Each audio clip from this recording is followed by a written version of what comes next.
Israel Iran युद्ध का 10वां दिन एक भयानक युद्ध में बदल चुका है। जिस तरह से अमेरिका ने अपने B-2 बम वर्षकों से ईरान के 3 एटमी ठिकानों नतांज, इस्फहान, फोर्दो को तबाह किया है, उसने ईरान को पूरी तरह से बेकाबू कर दिया है।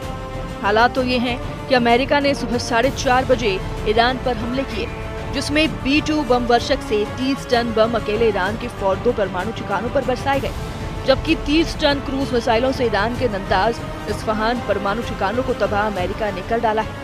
लेकिन इन हमलों के 4 घंटे के बाद से जिस तरह से ईरान ने इजराइल पर अंधाधुंध मिसाइल हमले किए हैं, उसने इजराइल को बंकर में घुसने के लिए मजबूर कर दिया है। अब अमेरिका के युद्ध में शामिल होने के बाद से रूस और चीन ने ईरान का जंग में साथ देने का मन बना लिया है। ईरान ने 4 घंटे के अंदर 40 बैलिस्टिक मिसाइलों से हमला करके इजराइल पर जबरदस्त पलटवार किया है। अमेरिका ने ईरान में 3 परमाणु ठिकानों पर हमला किया है। ये ठिकाने फोर्डो, नतांज और इस्फहान हैं। ये हमला भारतीय समय अनुसार 22 जून सुबह 4:30 बजे हुआ। ट्रंप ने ईरान पर हमले के 3 घंटे बाद देश को संबोधित किया। इस दौरान उन्होंने कहा कि ईरान की अहम न्यूक्लियर साइट्स पूरी तरह से तबाह कर दी गई हैं। फोर्डो पर बमों की एक पूरी खेप गिरा दी गई है। राष्ट्रपति ट्रंप ने ईरान को धमकी देते हुए कहा कि अब उसे शांति कायम करनी चाहिए। अगर वह ऐसा नहीं करता है तो उस पर और बड़े हमले किए जाएंगे। उधर अमेरिका के दोबारा हमले की धमकी के 4 घंटे बाद ही इजराइल पर ईरान ने 40 से ज्यादा मिसाइलें दाग दी, जिसकी वजह से हाइफा और तेल अवीव में भयंकर तबाही हुई है। खबर के मुताबिक ईरान ने पहली बार इजराइल पर खैबर शिकन बैलिस्टिक मिसाइलों से हमले किए, जिसकी वजह से ईरान को भारी नुकसान हुआ है। अमेरिका के हमले के जवाब में ईरान ने इजराइल पर मिसाइलें दागी हैं।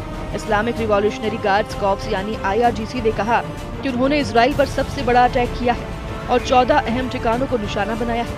वहीं टाइम्स ऑफ इजराइल के मुताबिक हाइफा और तेल अवीव के मिलिट्री और रिहायशी ठिकानों पर ईरानी मिसाइलें गिरी हैं। इजराइल में अब तक 86 लोगों के घायल होने की जानकारी सामने आई है, जबकि 1 से ज्यादा की मौत की भी खबर आ रही है।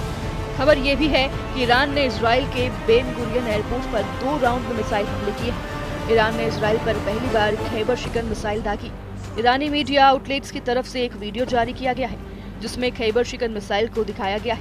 रिपोर्ट्स के मुताबिक ईरानी मिसाइल ने इजराइल में भयानक तबाही मचाई है और दावा किया गया है कि Israeli air defence system Khyber शिकन को इंटरसेप्ट करने में नाकाम रहा है। ईरान के सरकारी मीडिया ने दावा किया है कि ईरान ने पहली बार अपनी सबसे एडवांस मिसाइल खैबर शिकन को इजराइल पर दागा है। खैबर का दूसरा नाम खोरमशहर 4 भी है। ईरान का इजराइल पर ये 20वां बड़ा हमला है। वहीं दूसरी तरफ इजरायली सेना यानी IDF ने कहा है कि उसके एयरफोर्स ने ईरान के 2 F-5 फाइटर जेट्स को तबाह कर दिया है। ये फाइटर जेट्स देशफुल एयरपोर्ट पर तैनात थे। इजरायली सेना ने ईरान के 8 बैलिस्टिक मिसाइल लॉन्चर्स भी नष्ट करने का दावा किया है। सेना ने कहा कि इनमें से 6 मिसाइल तुरंत इजराइल पर हमला करने के लिए तैयार थे। बीती रात 20 इजरायली लड़ाकू विमानों ने सेंट्रल ईरान में कई जगहों पर हमले किए। इधर अमेरिका हमले के बाद ईरान के समर्थन में सऊदी अरब, ओमान, इराक और कतर उतरने लगे हैं।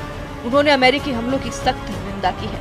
सभी देशों ने बयान जारी करते हुए ईरान के खिलाफ अमेरिकी हमलों की निंदा की है। खाड़ी में एक बड़ी ताकत और अमेरिका के करीबी सहयोगी सऊदी के विदेश मंत्रालय ने अपने बयान में कहा है कि वॉशिंगटन के हमले में ईरानी संप्रभुता का उल्लंघन है। हम इन हमलों की निंदा करते हैं। सऊदी अरब ने ईरान के परमाणु स्थलों पर हमलों के बाद पश्चिम एशिया में बढ़ रहे संघर्ष पर चिंता जताते हुए तनाव कम करने का आह्वान किया है। इस महीने की शुरुआत में अमेरिका और ईरान के बीच परमाणु वार्ता में मध्यस्थता करने वाले ओमान ने भी अपनी प्रतिक्रिया दी है। ओमान ने अमेरिकी हमलों को पूरी तरह से अवैध आक्रमण कहते हुए निंदा की है। वहीं खबर है कि ईरान के विदेश मंत्री अब्बास अरागची रूस जा रहे हैं, जहां वो राष्ट्रपति पुतिन से मुलाकात करेंगे।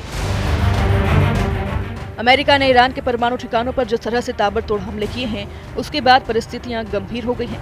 ईरान ने न सिर्फ इजराइल पर मिसाइलों से हमले करके इसकी प्रतिक्रिया दी है, बल्कि अमेरिका को सीधे तौर पर कहा है कि वो किसी भी हमले के बदले सरेंडर नहीं करने वाले हैं। इसी बीच ईरान के समर्थन में भी कुछ देश उतर रहे हैं। 3 मुस्लिम देशों ने पहले अमेरिका के इस हमले की निंदा की और अब रूस ने इस पर तीखी प्रतिक्रिया दी है।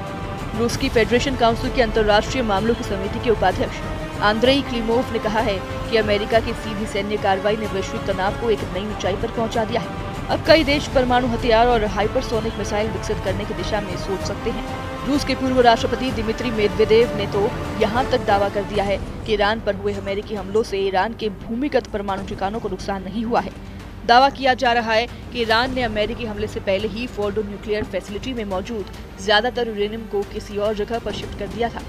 ईरान की मेहर न्यूज एजेंसी ने सूत्रों के हवाले से इसकी जानकारी दी है। ईरान सरकार ने इजराइल के साथ बढ़ते तनाव को देखते हुए यह कदम उठाया। हालांकि स्रोत ने ये नहीं बताया कि यूरेनियम को कहां ले जाया गया है।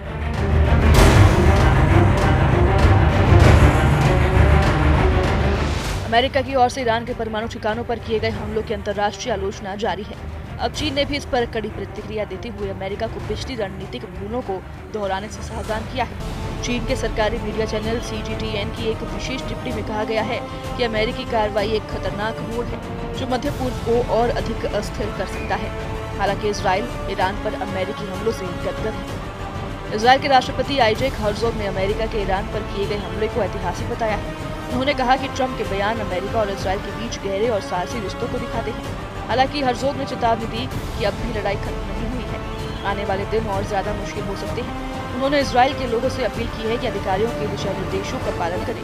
वहीं ईरानी विदेश मंत्री अब्बास अरागची ने अमेरिका और यूरोप पर दोहरा रवैया अपनाने का आरोप लगाया है।